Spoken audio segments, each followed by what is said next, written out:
passar agora a palavra ao público, mas antes eu queria dar duas palavras para vocês. Primeiro, Ortega, certa vez, em 1917, escreveu um discurso político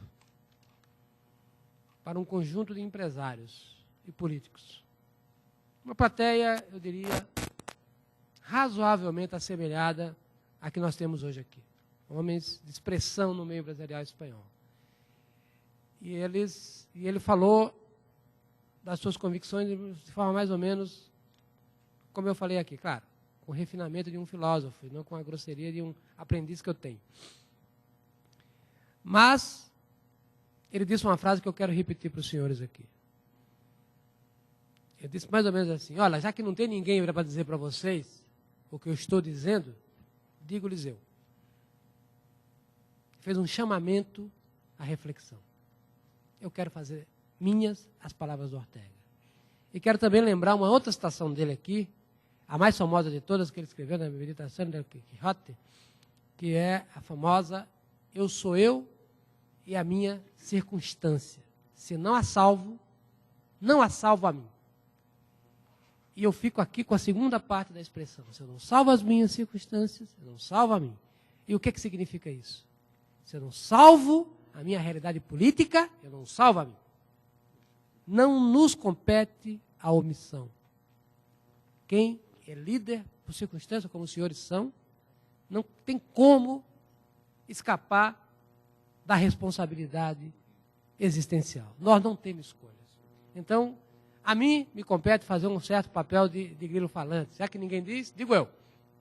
Aos senhores compete ouvir o que Ortega pensou. Esse chamamento a salvar as nossas circunstâncias, que não só são apenas as circunstâncias dos senhores, mas as circunstâncias de todos nós, todo o Brasil. Eu quero então agora passar a palavra ao público para perguntas que se fizerem.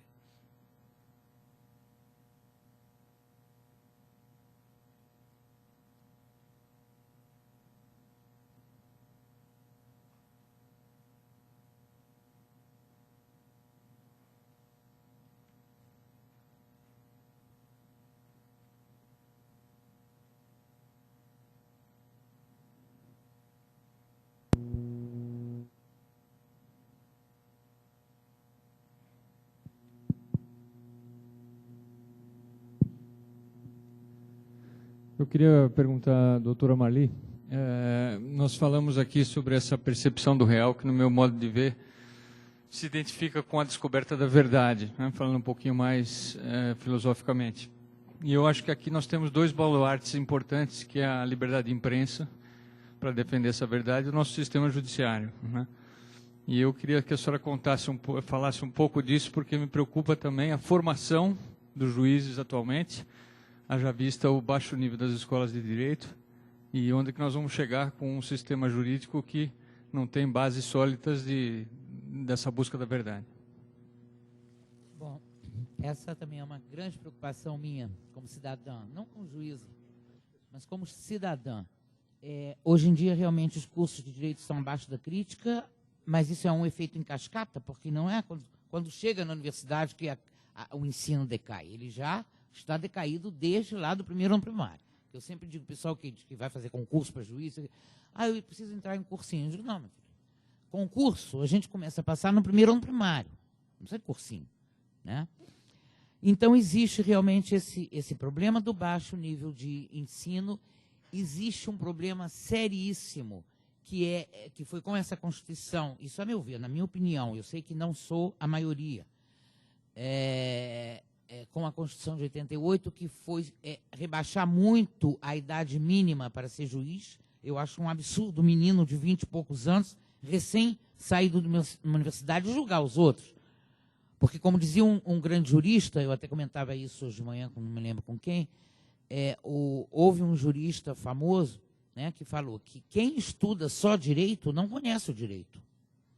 Então, a vida, existe vida fora dos códigos, ela não palpita nos códigos legais. Existe vida fora deles. Portanto, é preciso que um juiz, ele tenha conhecimento, claro, de legislação, mas ele tem que ter conhecimento de toda uma área humanística. De preferência que ele também saiba contar muito bem, que ele saiba, tenha boas noções de economia, que também é uma ciência humana, né? Enfim, do máximo que ele puder. Isso não existe. E, principalmente, ele tem que ter experiência de vida. Porque conhecer a natureza humana é uma coisa que a gente faz através da literatura, sem dúvida alguma, com a literatura, desde as tragédias gregas, e pegando a filosofia e tudo mais, a gente passa a conhecer a natureza humana. Mas é preciso identificar.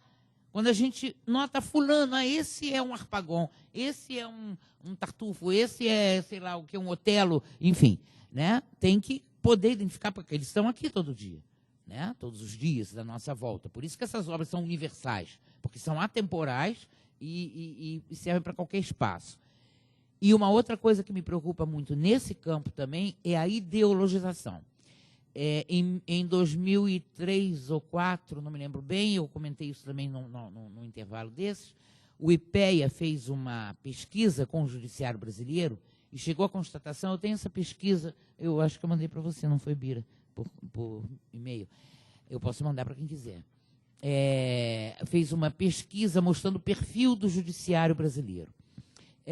Claro que foi uma pesquisa por amostragem, porque ele não conseguiria entrevistar todos os juízes em todo o território nacional. Mas aí uma das perguntas era a seguinte, para o juiz: se você tivesse que se confrontar entre a aplicação da lei e a sua ideologia, com qual que você ficaria? Ou então, num vazio de lei, a minha ideologia. 80% 80 e poucos por cento.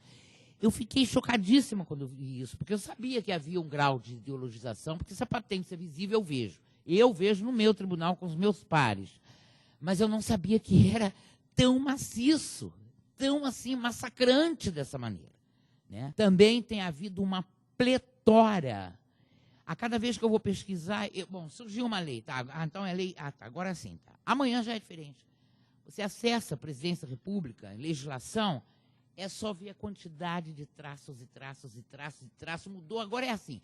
Artigo 644 do CPC 644A, B, C, D, porque não tem mais como incluir artigos.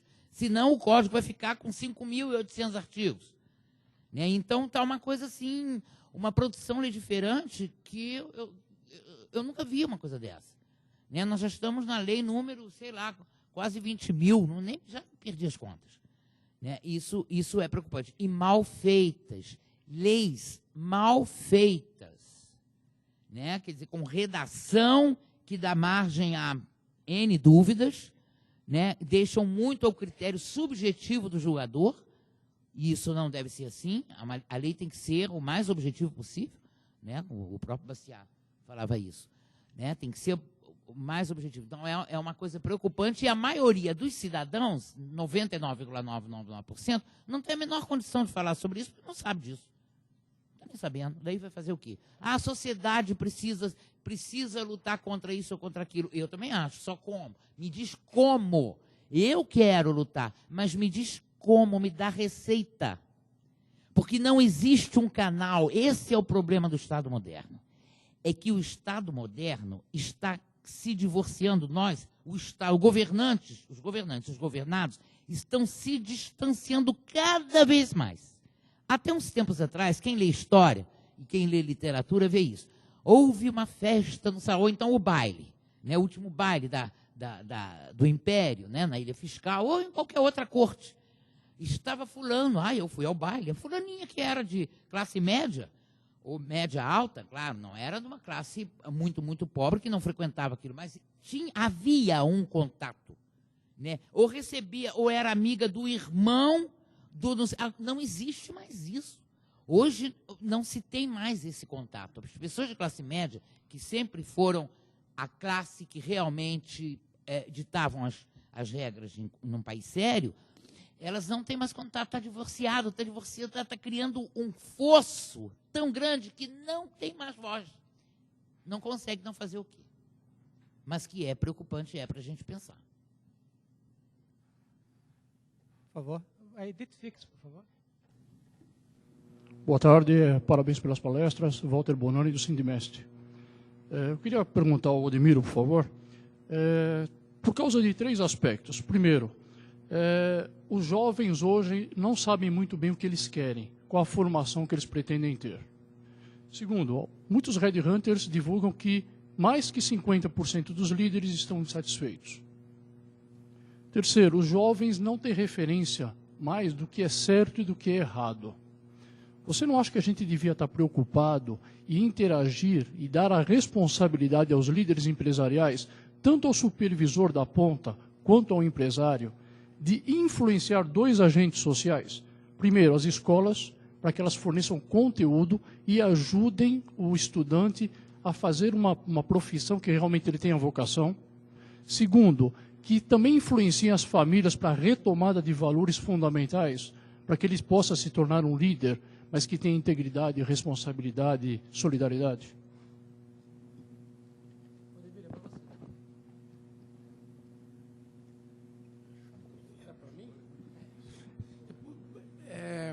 Eu achei que não era para mim, mas eu não me ouvi meu nome. Mas repete só a parte central que você tinha falado, por favor. Essa. As 2 perguntas? Da pergunta é? Primeiro, se a gente não deveria interferir, interagir e cobrar a responsabilidade social dos nossos líderes com relação a agente social, escola e família. Pedir que eles influenciassem ou cobrassem essa responsabilidade deles. Dar 2 passos para trás para que daqui a 10 anos esses líderes saibam como lidar com assuntos importantes. Eu não sei se eu entendi bem a pergunta. O líder empresarial é um formador de opinião. Ele é um formador, ele pode ser um formador de opinião, ele pode optar ser um formador de opinião. Tem vários no Brasil que são formadores de opinião.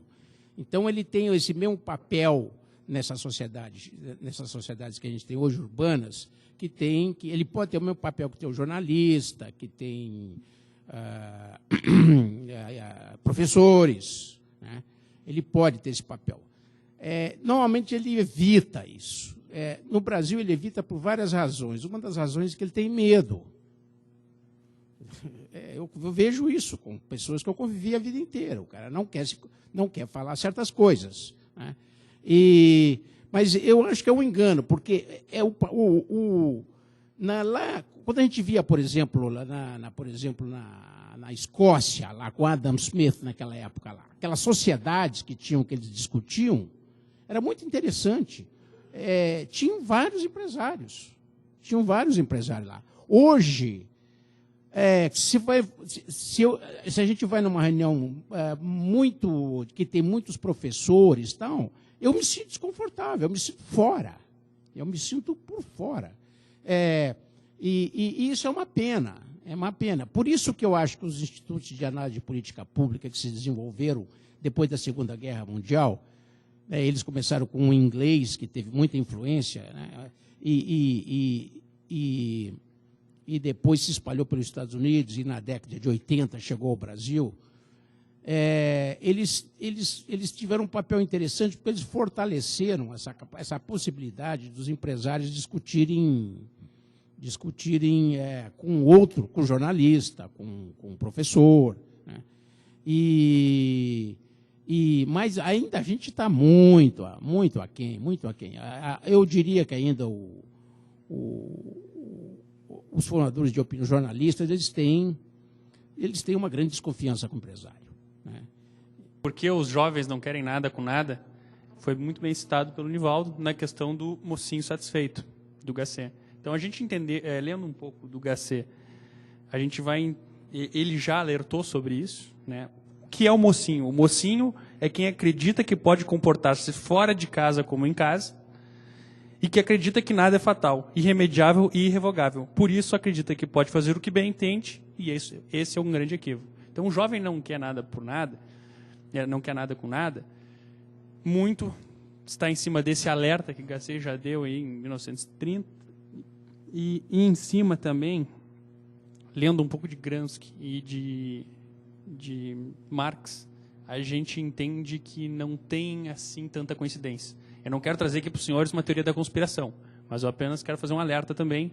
Não quero ser tão prepotente ao ponto de fazer um alerta como fez GACê, mas de que, estudando um pouco sobre isso, e é por isso que é importante nós estudarmos não só um ponto de vista, mas sim sempre o contraponto, até para termos contra-argumentos e mostrarmos quando uma teoria é mais factível do que outra. A minha pergunta é dirigida ao Gustavo N. Está relacionado com a questão da democracia, do governo e Estado.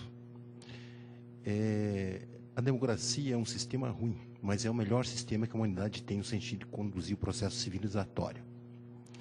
Ou seja, a sociedade elege, através do voto, o seu representante, o seu governante. E quem é governo?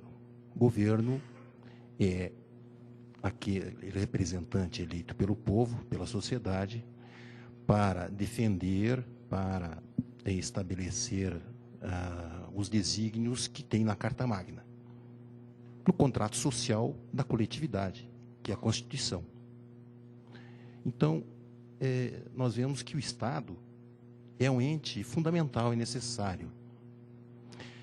E GACê, quando disse que o Estado é o maior perigo que hoje ameaça a civilização, ele foi muito próprio e determinístico nisso, dizendo que o Estado enquanto governo naquela época do nazismo. Então, devo dizer o seguinte, que eu gostaria que comentasse a questão que a maior ameaça que nós temos à civilização realmente é a carência de valores, ou a falta deles. É o golpe de Estado, ou é a demagogia, e não o Estado em si. Então, onde chega essa questão da ameaça? A ameaça está exatamente na base das massas que muitas vezes se caracterizam pela miséria, que estão na miséria, na pobreza, e na ignorância no sentido da deseducação. Então, aí que está o fundamento, é a falta de valores, a miséria e a pobreza. E como se resolver isso? Não vejo outra maneira, através do voto consciente, através da participação ativa dos líderes empresariais, como bem foi falado aqui. E não o Estado como ameaça. É isso que eu gostaria de colocar. Muito obrigado pela questão. Primeiro, eu quero dizer o seguinte, democracia não é ruim. Uma democracia desvirtuada é perigosíssimo. É muito diferente. Peço até que conheçam um pouco mais desse estudo da democracia na América do Alex Tocqueville, que é fantástico e ilustra muito bem essa questão. O que é o governo? Para mim? O governo é um mal necessário. O Biratã tocou bem nos pontos que ele tem que se ater e não pode sair disso. Para mim, não é. A juíza tocou muito bem hoje pela manhã também, não é a tarefa da. Eu privatizaria tudo que desse. Não tem que ter nossa Caixa, não tem que ter Caixa Econômica Federal, não tem que ter Banco do Brasil. O Estado não precisa pegar o nosso dinheiro e utilizar em coisas onde não tem função necessária. Só para entender também um pouco da questão do GACê, falando do nazismo, o nazismo ele é o nacional-socialismo. E a gente não está muito longe disso hoje aqui no Brasil. Tanto é que nós não temos partido de direita. Nós temos apenas partidos socialistas e sociais-democracias. São partidos de centro-esquerda, todos. Também é muito por isso a questão do jovem não saber nada, de não querer nada com nada. É uma das razões que eu poderia apontar, já pelas diversas razões que nós listamos durante todo o dia de atividades hoje. Em relação à ameaça, que eu acho que está certíssimo, é a questão da miséria, mas veja bem, por que a miséria, por que as pessoas miseráveis continuam ignorantes? Por que as massas continuam ignorantes? Não é um sistema de dominação? Qual é a linguagem do político? Eu só conheço, para mim, político só conhece uma linguagem, voto. Nada mais importa para um político a não ser votos. Então, mecanismos como Bolsa Família, onde só tem porta de entrada, não tem porta de saída. É louvável tirar as pessoas, dar alimentação para as pessoas? Poxa, que bom, as pessoas estão comendo. Agora, e aí, elas vão continuar comendo a troco de toda uma nação para o resto da vida? Nós vamos ficar bancando isso. Os recursos são escassos.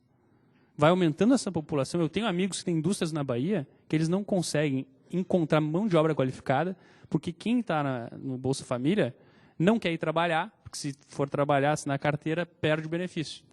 Então, olha o ponto que nós estamos chegando. Nós estamos num ciclo vicioso, não vamos sair disso. Então, a questão da democracia, ela é boa. Eu acho que aqui no Brasil ela ainda é razoável, ela está ameaçada. A liberdade de expressão é fundamental, é condição sine qua non para se ter uma democracia sadia aqui no Brasil. Alguns exemplos foi citado há pouco aqui.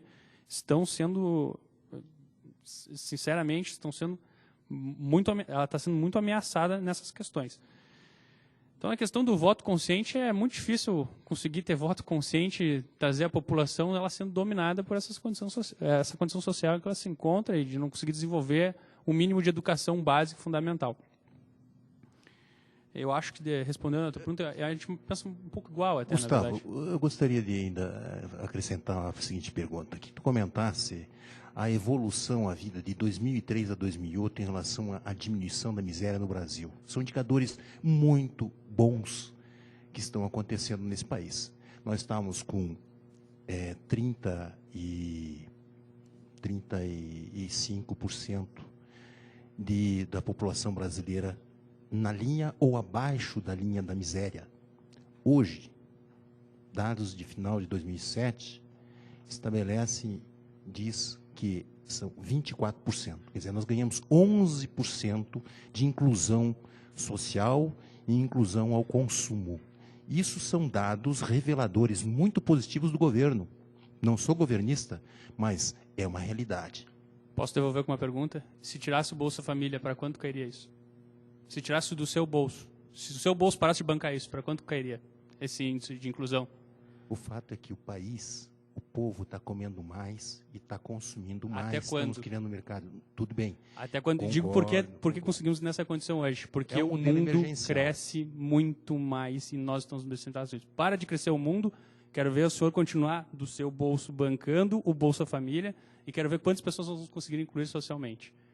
Sem reformas, as reformas é que podem incluir as pessoas, tirar elas do nível de pobreza. É o sistema CAP que pode trazer isso, através do desenvolvimento de renda e trabalho. Não existe mágica. Meu pai sempre me ensinou desde pequeno. Meu filho, se tu vê um produto X que custa 100 e tu encontrar o mesmo produto X que custe 20, não compra. Não existe mágica. Entende o que eu quero dizer? Então, nós estamos... contra os fatos não se argumento. Cresceu? Cresceu. Agora, e se para tudo que está acontecendo de positivo? Continua crescendo? A gente vai ter condição de continuar bancando? Por isso que precisamos de porta de saída. E o que faz incluir as pessoas e tirá-las da miséria é renda e trabalho. Como é que se faz isso? Desenvolvimento econômico. Como é que se faz desenvolvimento econômico? Reformas. Não é só isso. Deixa eu só complementar rapidinho. Essa questão de dados, existem dados, eu tenho sempre uma reserva com relação a isso. Eu não sei qual é o grau de confiabilidade desses dados. A partir do momento em que a imprensa, por pressão do governo, me sonega uma série de informações, quando ela dá alguma informação, eu também não posso confiar. Se é o próprio governo que fornece essas informações, seja diretamente, ou seja através de uma empresa que ele mesmo contratou, e que, portanto, vai fazer a vontade do contratante, eu não sei até que ponto é confiável. Quem lê 1984 de George Orwell sabe muito bem do que eu estou falando. Né? E segundo, voto consciente é muito bonito de falar, é uma expressão retórica. Basta olhar a maioria dos candidatos que se nos apresentam. Voto consciente é quando eu tenho uma pleiade de candidatos que eu posso identificar, ali tem fulano, né, ou fulana e fulana, que realmente tem alguma confiabilidade. Mas olha só, no Rio, agora parece que para a eleição, tem assim candidato para vereador. A Zezé como é? A Zezé da Tenda, não sei das quantas, o Manel da Quitanda, nada contra esse pessoal, tudo bem, mas cada um na sua. Entendeu? Como é que o eleitor pode ter esse discernimento? Não votou consciente? Como não votou consciente? Só se poderia dizer isso na medida em que dissesse, não, ele pode votar em quem ele quiser. Aí sim, mas não pode. Só pode votar naqueles que estão ali.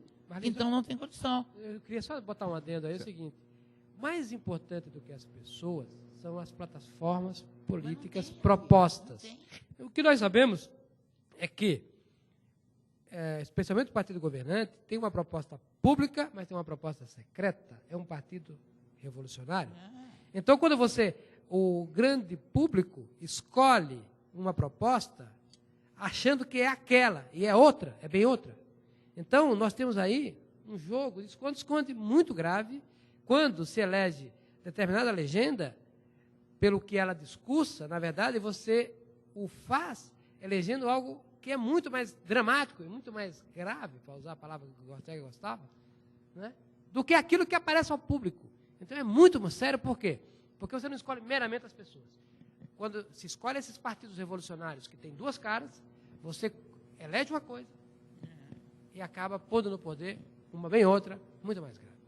Eu só gostaria de esclarecer que a estatística citada por mim, ela tem origem em estudo da Fundação Getúlio Vargas e está em site, e ela é ferida não só por indicadores econômicos, mas também por o sistema de pesquisa direto a domicílio feita pelo IBGE, e tem índices definidos por índices de Gini para fazer a aferição, e ambos, tanto pelos parâmetros econômicos gerais da economia, como também pelo índice de Gini, confirmam esta inclusão ao consumo que está acontecendo na sociedade brasileira. O senhor lembra do IBGE, quando ele publicou, logo depois, se não me engano, do início do primeiro mandato do governo, ele publicou que a maioria dos brasileiros era obesa. O senhor lembra disso? Imediatamente veio uma regra, uma ordem do Planalto. IBGE não publica mais nada sem passar aqui por mim. Primeiro, mas ficou. Isso ainda se falava. Hoje não fala mais, depois todo mundo ficou quieto, não fala mais do IBGE. Como é que eu vou confiar em dado de IBGE? Mas não tem a menor condição. Eu quero passar então a palavra para outro perguntador, por favor. Identifique-se. Rosana do Amaral. Eu trabalho com consultoria já há algum tempo e a minha especialidade é gestão da mudança. Eu tive acesso a uma realidade que eu quero só compartilhar com vocês, porque também me preocupa com relação ao futuro. 2005, 2006, eu fui convidada a fazer um projeto e eu estive numa cidade do interior de São Paulo para aferir dados de como os estudantes estavam se saindo em termos de absorção de conhecimento, etc., etc. Um dado que me impactou muito foi o seguinte, 75% das crianças de 14 anos não sabiam ler ou interpretar um texto.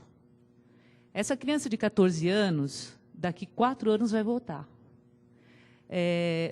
Eu queria que o Gustavo parece que está mais envolvido com essa questão da liderança jovem, etc., etc., só que, assim, eu fico preocupada, mas porque a coisa está mais lá embaixo. E como eu queria, a pergunta é para todos vocês. O que vocês, se vocês veem alguma saída para isso? Posso começar? Apenas para dizer, juíza, que eu ainda acredito nas publicações, porque eu sou um grande fã do fortalecimento institucional. Quando eu não puder acreditar mais em nenhuma instituição no Brasil, eu saio fugido daqui.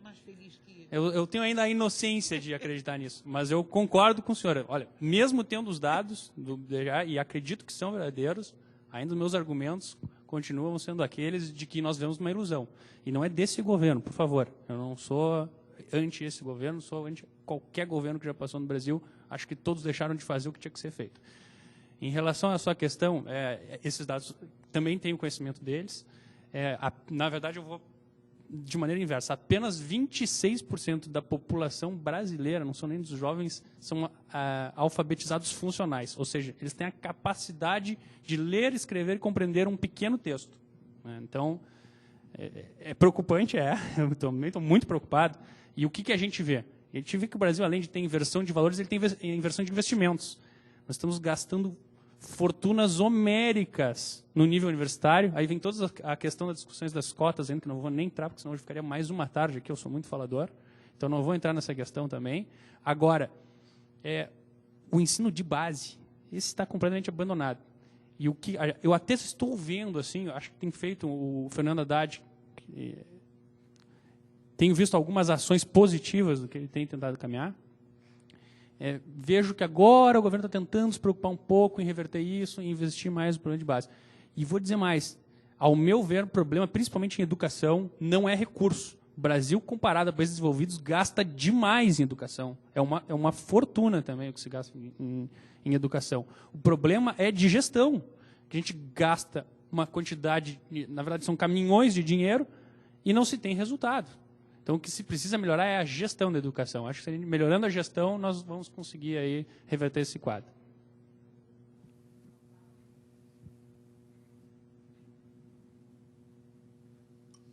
Que, na realidade, as pessoas que me passaram os dados, elas atribuem muito a questão de as crianças do primeiro vai direto, né? Você só tem que ter presença hoje em dia. Você não tem que ter nota para passar. Com uma porcentagem, eu não me lembro qual, de frequência, você passa o aluno. E o aluno passa o dia inteiro na escola porque ele não tem, muitas vezes, o que comer em casa. Então, essa questão da gestão é super importante. E é uma questão, de novo, de ter se perdido a questão do tradicional, do conservador, porque se você não tem uma prova, se você não tem algo que ateste que a pessoa sabe, como que você vai confiar que isso está realmente surtindo efeito? Não, nós estamos de pleno acordo. Só está dentro da gestão, porque é método. Exatamente. O método está completamente errado. Exatamente. Eu só queria agregar Está perfeito. E nisso daí que você está falando, para Tá deixar mais perfeito claro ainda. na análise e nas preocupações, pelo menos ao meu ver. Alguém da mesa gostaria de comentar mais? Não. Só para lembrar aqui, relativamente às duas coisas, a bela frase que está no Evangelho: nem só de pão vive o homem. Me permite fazer uma... Antônio Salles, do SETA, mas como eu ainda vivo no fronte, no campo, opero 8 estados, começando em Rondônia, terminando no Rio Grande do Sul. Ou seja, eu tenho uma experiência interessante sobre as diferenças socioeconômicas do nosso cliente. Eu posso atestar que é verdade que houve, sim, uma inclusão de uma parcela significativa da população na economia, e nós podemos atestar isso através do nosso volume de vendas. Mas gostaria de dirigir uma pergunta aos economistas, que eu gosto muito de teoria, mas o empirismo é muito importante no momento de se tomar decisões. Há um paradoxo, porque a partir do momento em que houve um incremento no volume de vendas, a pergunta leiga, a sustentabilidade não deveria ser, desse cenário de crescimento, não deveria ser garantida por uma queda da inadimplência? Porque os índices de inadimplência permanecem como o maior desafio dos operadores de telecomunicações. Você quer falar, Beira? Fala você. Bem,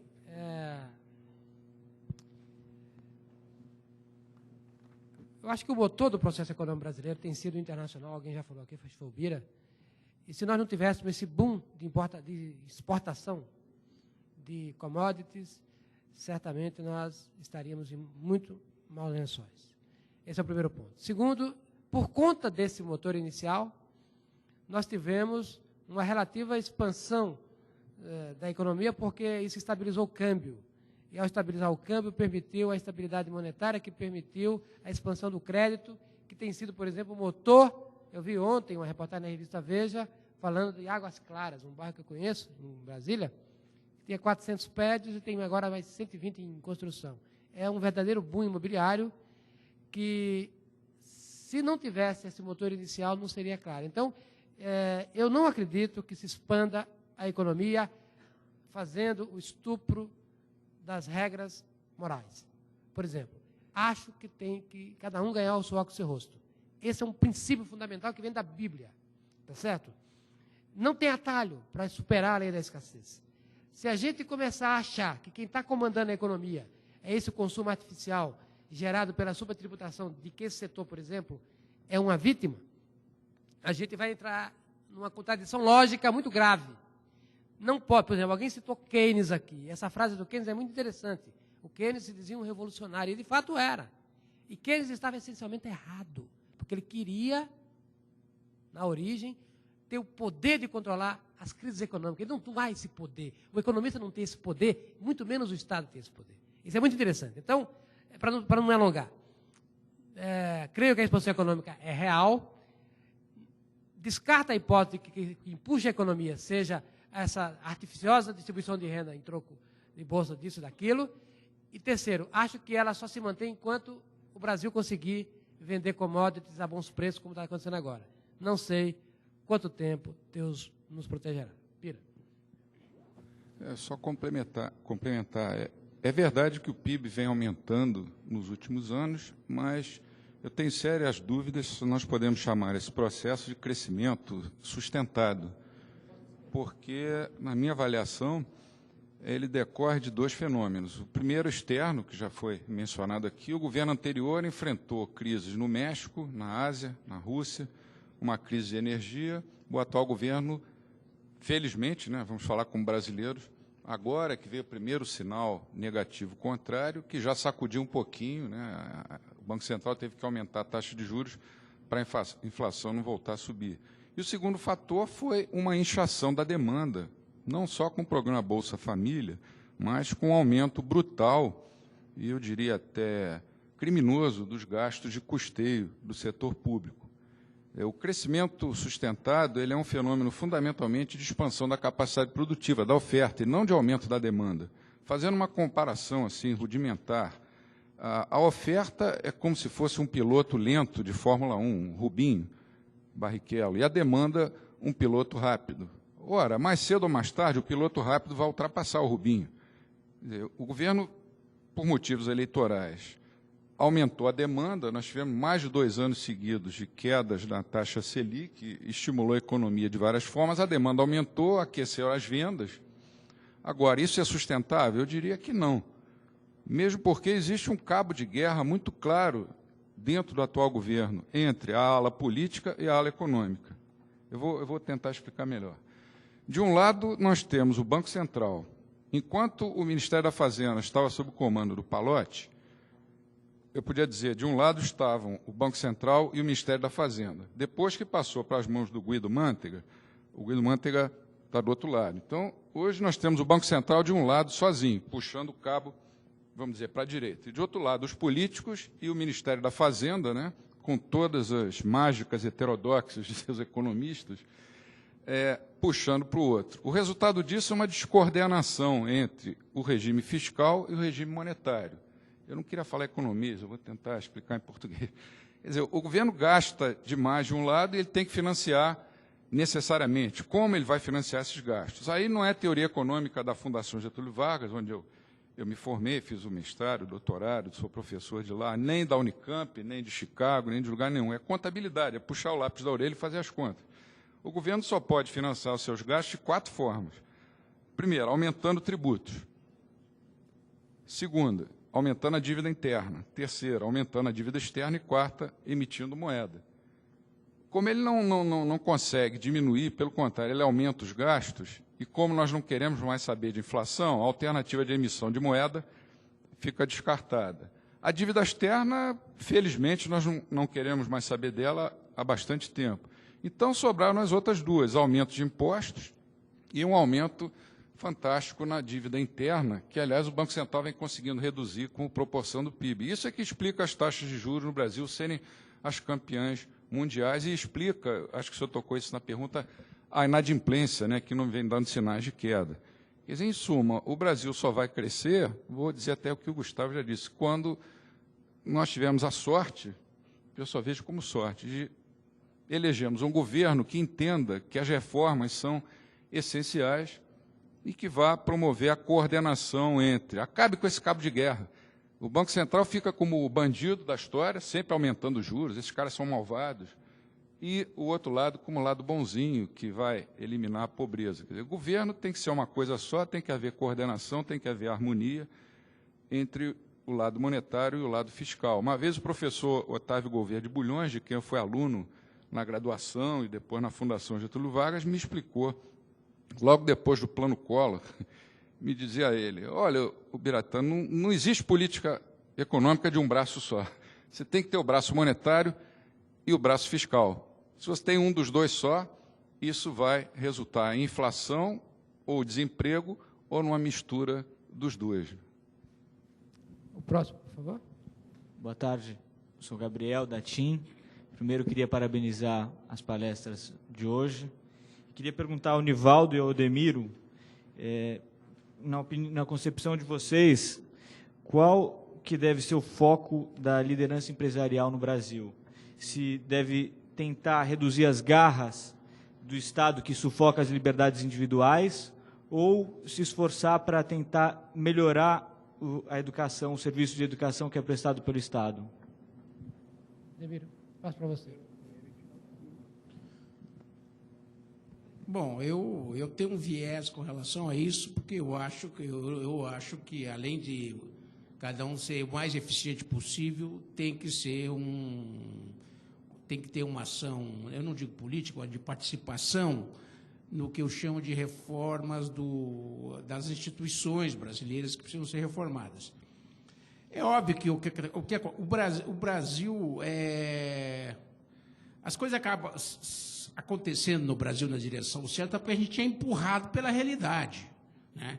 Vocês viram o que aconteceu com Lula em 2002. Quer dizer, ele quis implantar o plano tradicional do PT e as portas do inferno se abriram para ele, né? Então, ele teve que voltar atrás. E isso acontece, isso está acontecendo no mundo inteiro. O tema aqui é os BRICS. Os BRICS estão empurrando a gente para certas coisas que tem que ser feita na direção de maior abertura econômica, de menor regulamentação. Não está acontecendo, mas o empurrão está nessa direção. Era muito melhor se umas reformas fossem feitas de forma consciente, mas eu só conheço 2 países que fizeram reforma consciente, que o sistema político e o que estava acontecendo no mundo foram na mesma direção, que foi a Nova Zelândia, foi um caso espetacular, e o primeiro deles, que eles inventaram esse negócio de Banco Central Não, a autonomia já existia, o americano, o inglês já existia, mas eles botaram um Banco Central. Esse negócio de meta inflacionária é uma invenção da Nova Zelândia, entendeu? É um avanço muito grande teórico, um Banco Central que é controlado com uma meta inflacionária que é colocada pelo Congresso, né? Isso é um grande avanço, né? É uma pena que eu vejo gente chutando contra esse negócio no Brasil, porque dizendo que quem tem que definir essa coisa é quem foi eleito, porque esse foi um avanço fantástico, separar algumas instituições de quem é eleito, pelo menos por um período, né? Então, esse é um ganho. Por exemplo, a Nova Zelândia fez uma transição muito consciente e ganhou muito com isso, e influenciou muita gente. Outra transição consciente que eu conheço, é muito pequena, mas também foi muito consciente, foi da Islândia, né? O resto fizeram as transições. A Irlanda fez uma transição muito grande de diminuir barreiras para comércio internacional. O próprio Estados Unidos fez, né? E, por exemplo, na área fiscal, a invenção do flat tax, quer dizer, a gente tem um único imposto, uma única alíquota, né? Acabou com esse negócio de alíquota de 20, 30, 40, 50, 60, 70, que a gente tinha na década de 70 e no início da década de 80, foi um avanço enorme, porque aumentou muito o investimento empresarial e aí cresce, e aí aumenta a receita também. Essa é a coisa boa que pode acontecer, que quando você vai numa direção certa, de repente todo mundo começa a entender que é um pouco como Hollywood, sucesso traz sucesso, né? Então, eu acho que não tem como não participar, como achar que as coisas são estanques entre os empresários e os outros formadores de opinião, jornalistas, mas eu não conheço país nenhum que existe um fosso tão grande entre os empresários e o sistema, digamos, universitário, né, principalmente, né, que são os chamados intelectuais. Não sei como fazer isso, mas o que eu vi no resto do mundo foi que o Instituto de Análise de Política Pública começaram a ter que ser ouvidos. Hoje eles são ou criticados, mas pelo menos são ouvidos pela mídia, são ouvidos pela própria academia. Eu não vejo outro caminho a não ser forçar a barra com esse tipo de ação por parte dos empresários. Ele perguntou para mim, eu preciso dar uma pequena resposta para você. Eu acho que as duas coisas devem caminhar juntas. Tanto a redução do Estado, pela liderança empresarial, pelo menos a tentativa, a articulação. Quer dizer, como é que eu entendo a liderança empresarial? Eu entendo a liderança empresarial como essa instância racionalizadora que é o existir para resistir, né? Que você vai contra a corrente, você põe os pés no chão e segura a corrente. Quer dizer, é preciso mobilizar as energias empresariais para segurar o populismo que campeia no meio político. Não tem saída. Não há escolha para as lideranças empresariais que não enfrentar o rojão.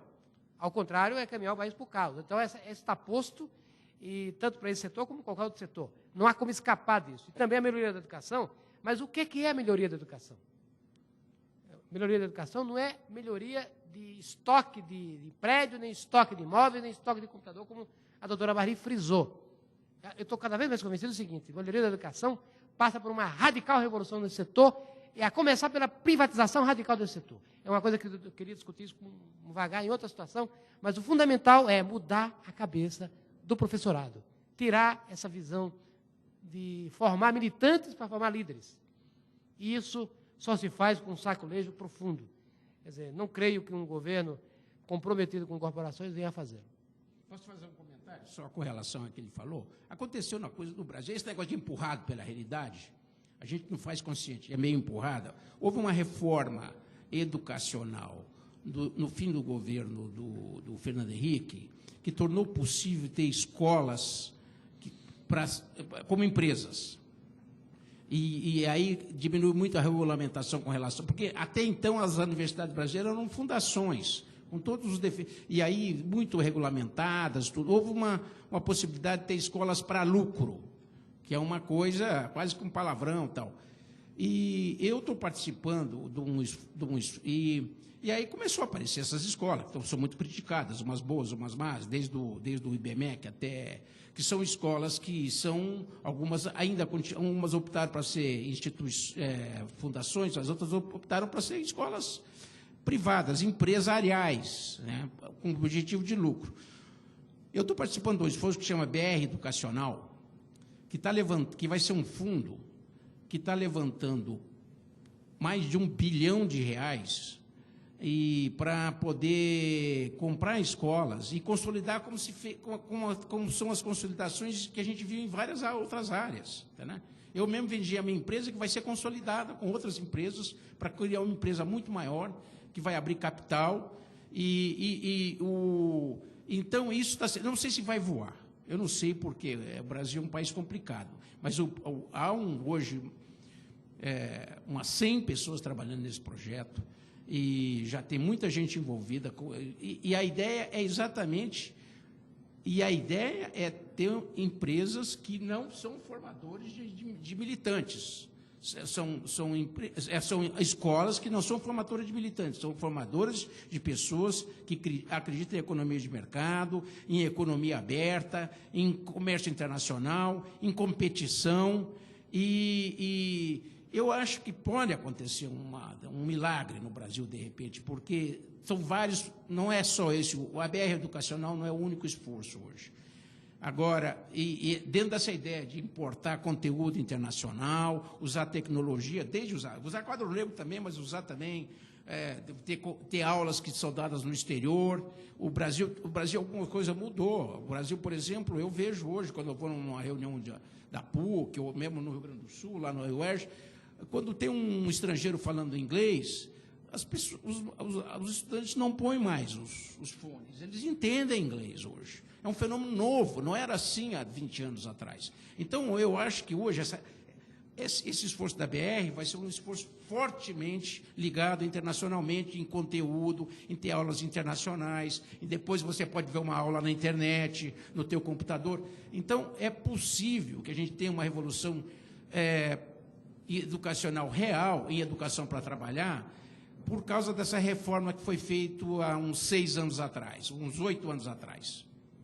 Em primeiro lugar, eu queria parabenizar a organização pela pertinência do tema.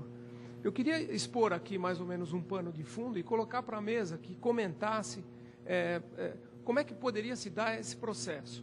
Nós vemos diversas iniciativas, foram citados aqui diversos índices positivos de governo, etc. O próprio setor tem experimentado níveis de venda mais alto, enfim. Está todo mundo participando do mercado em função do momento econômico que está se apresentando.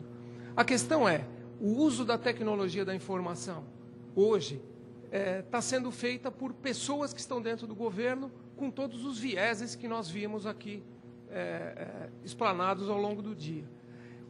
Esse uso da tecnologia acabou desequilibrando o processo, na medida em que nós temos iniciativas tecnológicas mais voltadas para o controle do cidadão do que em seu benefício. Eu explico. Nós temos sistema de multa por radar. Todo mundo aqui já viu isso. Você sai na rua, 3 dias depois tem uma cartinha bonitinha na sua casa, com uma foto nítida, digitalizada em alta resolução do seu carro, lá com a placa, porque você passou a 45 numa via que era 40 km por hora. E por aí vai. Tem o imposto de renda, o chip no automóvel para controlar se o sujeito está indo ou está voltando, a questão da leitura da placa para saber se você está inadimplente com IPVA e diversos outros exemplos de tecnologias que estão implementadas. Por outro lado, nós não temos o serviço do governo para a sociedade. Ou seja, se alguém aqui precisar ter uma restituição, se alguém aqui pagar um imposto em duplicidade, se alguém aqui precisar de um serviço adicional, ele vai ter que enfrentar uma maratona de filas, de viagens para cima e para baixo, para poder ter o seu serviço realizado. Então, a questão que se coloca primeiro, o uso da tecnologia por pessoas que visam o controle da sociedade, ele multiplica o potencial de estrago. Sem dúvida. Nós vimos aí exemplo de líderes do passado. Se nós pensarmos, o potencial de estrago deles é muito menor do que o potencial de estrago dos líderes de hoje. Por quê? Porque o uso da tecnologia multiplica isso. Está aí o evento de 11 de setembro, tem aí uma série de outras coisas. Então, tem até ministro olhando a conta bancária de caseiro. Então, enfim, a tecnologia pode ser usada de qualquer jeito. Então, a questão que eu coloco é, como preparar líderes para que governarão o país nos próximos anos, tá certo? Dentro desse contexto, dentro desse crescimento tecnológico que está se apresentando. E segundo, como nós podemos estabelecer um conjunto de leis que protejam essas informações de uma maneira segura. Porque, na realidade, a informação que corre nas redes de governo, elas são nossas. Da mesma forma que nós pagamos os impostos para que eles sejam usados para montar essa infraestrutura, a informação que está lá dentro é nossa. Não pode ser usada indiscriminadamente pela autoridade de plantão. Então, eu gostaria que a mesa comentasse sobre isso. Gustavo, você muito obrigado. Muito obrigado pela pergunta. Eu vou aproveitar para colocar a questão do crescimento econômico. O Antônio Salles também tocou. Vamos voltar. Crescimento sustentável. Para mim, crescimento sustentável só acontece se nós... E aí, imaginem os senhores nessa condição, nos seus negócios. Muito bem. O fato vem crescendo as vendas. e se nós tivéssemos a redução dos encargos trabalhistas e sociais ao mesmo nível que dos BRICS, carga tributária ao mesmo nível que dos BRICS, custo do capital ao mesmo que o dos BRICS. Isso, para mim, é crescimento sustentável, porque nós estaríamos competindo de mesma forma. Então, só para tocar esse ponto, também na questão da inadimplência, não sou economista, mas arrisco dizer, né, também um dos meus primeiros negócios veio do varejo, aumenta as vendas, por consequência, aumenta volume, número de clientes, aumenta também risco de inadimplência, mas acho que o principal é que a inadimplência no Brasil é tão alta pela fraqueza institucional, porque nós não temos a quem recorrer. Quando alguém nos deve, é um inferno receber. E o que se vê muito hoje na mídia, que é a questão da impunidade. Tem sujeito que compra uma televisão, vai para a SPC, compra a televisão, não paga, uma TV de plástico, R$5.000, não paga, o crédito está facilitado, vende ela por R$5.000 no mercado negro, deixa ficar no SPC, depois, quando puder, um dia paga, se precisar fazer um financiamento, é golpe isso. É questão da impunidade. Agora, voltando, também de todos os pontos que o senhor tocou, um muito importante, a questão de que nós pagamos uma tributação excessiva para que o Estado nos devolva alguns serviços. O Biratã tocou que nós ficamos até dia 27 de maio trabalhando para o Estado. Então, eu vou lhes dizer, não é verdade.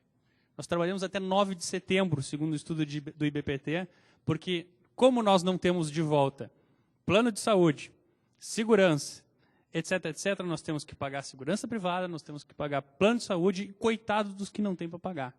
Por isso que quem mais sofre no Brasil, e quando todos nós estamos aqui defendendo, nós não estamos defendendo as elites.